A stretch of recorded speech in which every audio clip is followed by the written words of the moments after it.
Nous participons aujourd'hui à un événement organisé par le laboratoire Infamedis et cet événement il porte sur deux pathologies qui sont très fréquentes et qui sont d'actualité, c'est la BPCO et c'est l'asthme. Pour ma part, j'ai parlé des nouvelles recommandations au GOLD 2026 par rapport à la BPCO.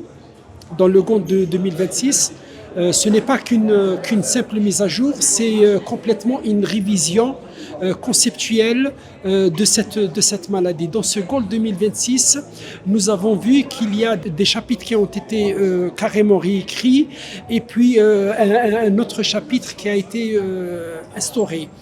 Et dans ce GOLD 2026, nous parlons de la médecine de précision, nous parlons des phénotypes de la BPCO et nous parlons surtout des exacerbations. Et l'exacerbation, c'est un phénomène qui va changer le cours de la maladie. Une exacerbation, c'est des événements cardiovasculaires, c'est la porte ouverte vers les accidents vasculaires cérébraux.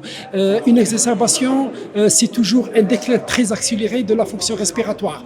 Et donc, le GOLD 2026 insiste sur la prévention des exacerbations et sur leur traitement. Aussi, nous avons parlé des nouveaux traitements disponibles, de la trithérapie, de l'éosinophilie chez le sujet BPCO, des biothérapies qui existent actuellement. Donc nous avons fait le tour de la question pour expliquer à nos pneumologues et aux jeunes médecins ces nouvelles recommandations concernant la BPCO en 2026.